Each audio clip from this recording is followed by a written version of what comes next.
Assalamualaikum warahmatullahi wabarakatuh.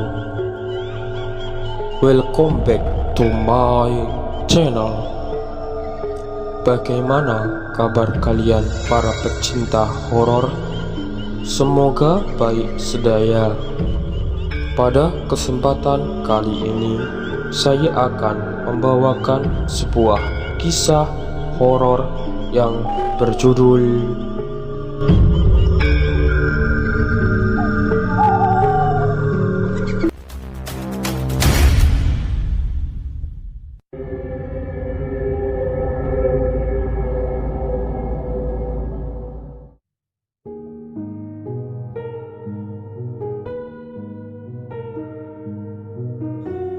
Banyak cara dan upaya yang ditempuh manusia dalam rangka memenuhi kebutuhan hidup berupa kekayaan.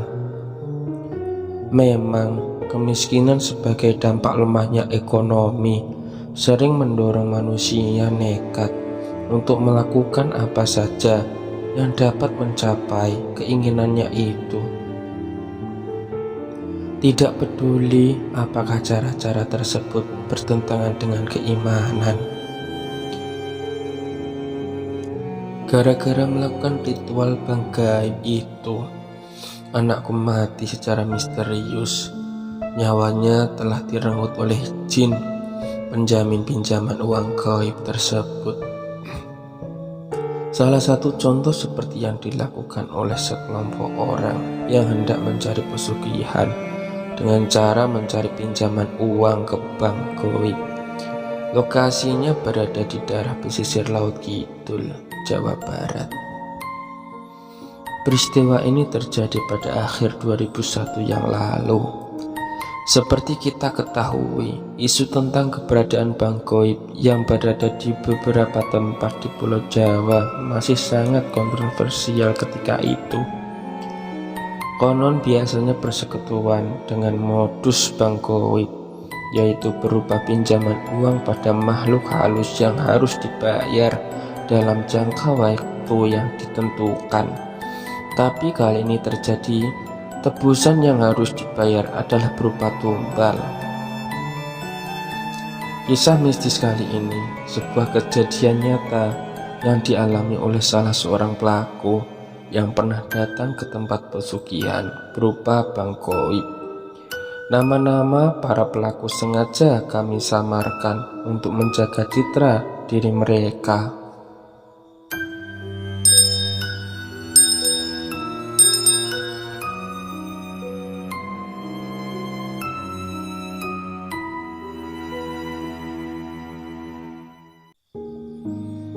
Aku dilahirkan di desa Jatimulyo dari sepasang suami istri yang berprofesi sebagai penjual makanan. Setelah dewasa, aku menikah dengan seorang gadis pilihanku dari desa sebelah kampung halamanku. Gadis itu bernama Mumun karena sifat manja yang ditanamkan sejak kecil oleh kedua orang tuaku. Akhirnya berakibat buruk pada saat aku sudah berumah tangga. Aku menjadi seseorang yang bisa dikatakan ingin hidup enak, tapi enggan mencari pekerjaan yang layak. Meski pernikahan kami sudah berjalan 2 tahun lebih, namun beberapa usaha yang aku geluti belum membuahkan hasil yang memuaskan. Tak jarang untuk makan sehari-hari saja masih bergantung pada orang tua. Hingga suatu ketika istriku hamil dan melahirkan seorang putri yang cantik. Sebut saja namanya Meli. Mulanya aku merintis pekerjaan sebagai pengrajin batu bata. Beberapa tahun kemudian usaha itu pun berhenti karena kurang modal. Beberapa kali aku mencoba mencari usaha-usaha yang lain, namun lagi-lagi aku belum juga menemukan pekerjaan yang cocok dengan kepribadianku. Di saat aku sedang kalut dengan keadaan, aku kedatangan seorang teman dari desa lain. Sang teman menawarkan sesuatu jalan alternatif mencari kekayaan yang terdengar sangat mustahil bagiku. Temanku yang saat itu bernama Solihin memang tergolong orang yang berbeda di desanya. Kedatangannya ke tempatku karena Solihin disuruh oleh seorang perantara dari desa terisi agar mencarikan 7 peserta lain untuk diajak ke suatu tempat keramat yang ada di pesisir laut kidul Jawa Barat. Maksudnya tak lain dan tak bukan adalah untuk melakukan peminjaman uang ke bank goib. Menurut Solihin, segala kebutuhan mulai dari ongkos dan kendaraan dijamin oleh Abbas, sang perantara tersebut. Aku dan teman-teman cukup membawa KTP dan botol kosong bekas air mineral. Di sana konon ada sebuah tempat yang dirahasiakan berupa gua untuk meminta pesugihan berupa bank goib. Terus terang, aku tidak percaya pada cara-cara nyeleneh yang diutarakan temanku itu. Tapi mengingat kondisi keluarga yang memprihatinkan, akhirnya aku turuti saja ajakan mereka. Sekedar mencari peruntungan, pikirku ketika itu. Sesuai dengan waktu yang direncanakan, rombongan disuruh berkumpul di suatu tempat yang ditentukan untuk menunggu jemputan dari Abbas selaku perantara. Pagi itu sekitar pukul 6.00 datanglah sebuah mobil kijang. Kendaraan inilah yang kemudian membawa rombongan kami menyusuri arah selatan menuju pantai Pangandaran di daerah Ciamis, Jawa Barat. Setelah sampai di sana, kami diajak memasuki sebuah goa yang pengap. Kami semua menemui seorang juru kunci yang berpakaian serba putih ala wali. Setelah melakukan uluk salam, Abbas mengutarakan maksud kedatangan kami.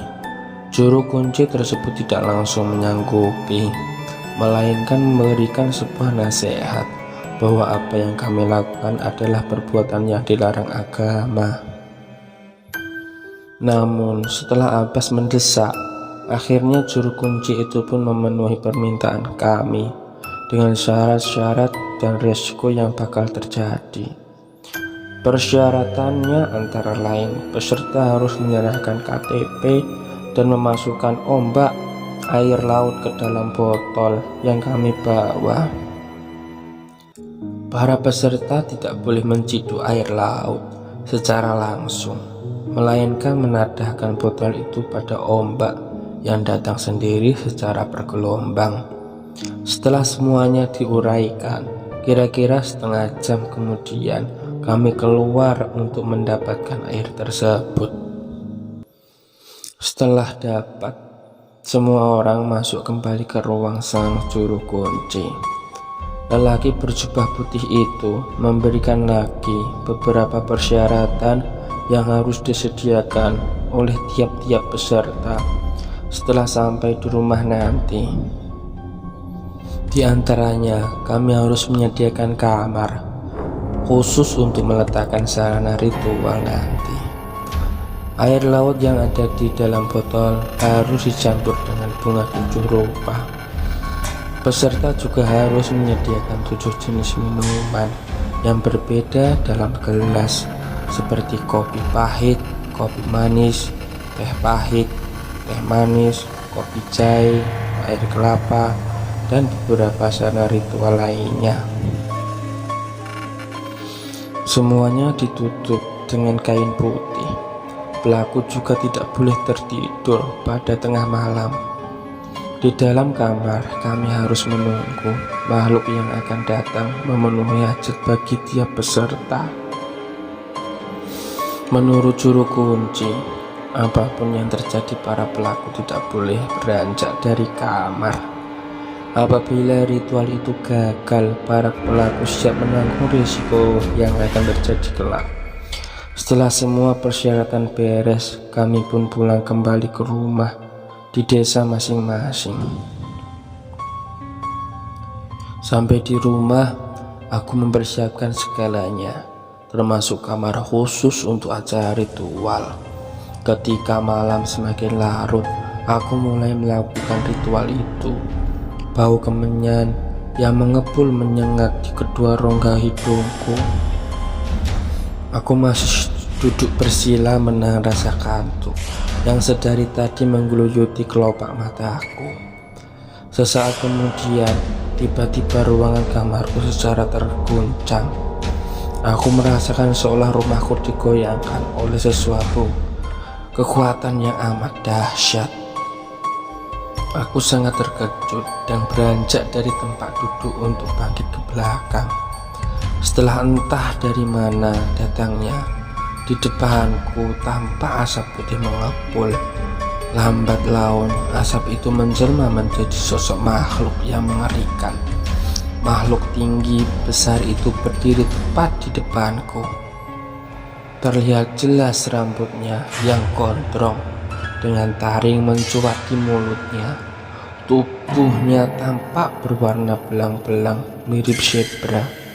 Makhluk itu menggeram seraya menyiringai dan mendekatiku. Mungkin makhluk itu hendak mencekiku. Saat itu juga aku berusaha menghindari, lari karena didera rasa takut yang memuncak.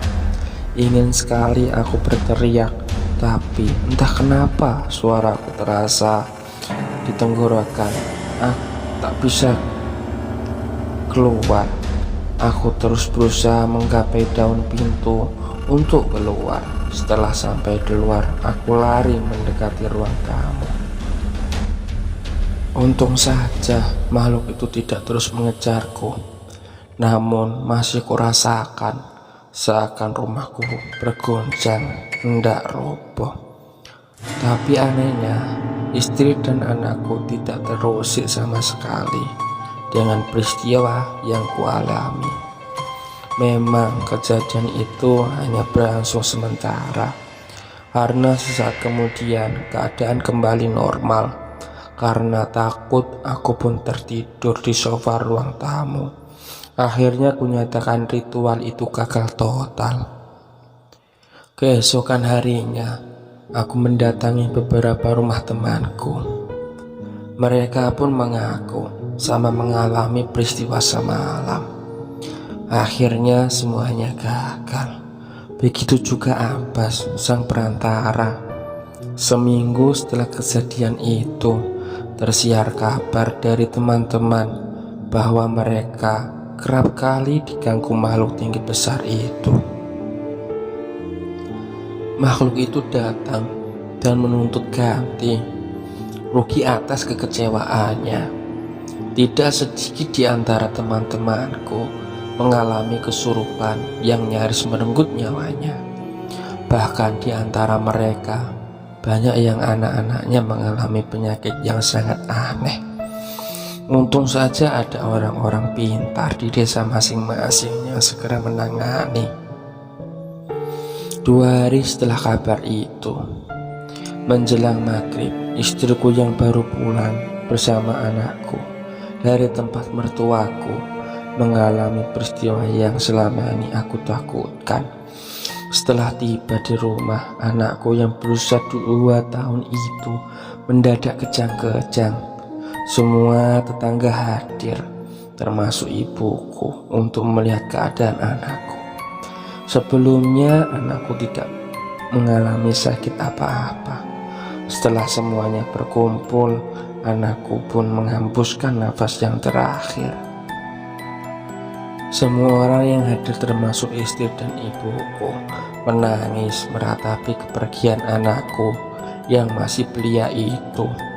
Aku sangat terpukul dan menyesal dengan kejadian ini. Saat kematiannya ada sesuatu yang aneh. Aku melihat di leher anakku, begitu juga pada tetangga yang hadir. Kami semua melihat seperti ada bekas cekikan di leher Meli anakku. Akhirnya keadaan pun menjadi gempar. Ada yang beranggapan anakku terkena tulah, makhluk halus.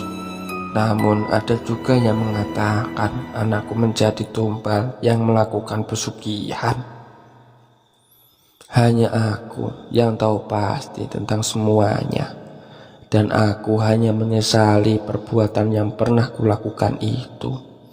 Benarkah anakku menjadi tumbal akibat persekutuan yang gagal? Wallahu a'lam. Kini aku hidup dalam kesendirian karena setelah peristiwa itu istriku memutuskan untuk pergi menjadi TKW ke Arab Saudi. Sampai kapanpun kejadian ini terus membekas di dalam ingatanku.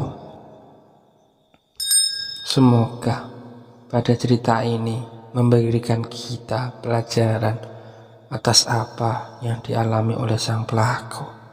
Sekian dari saya.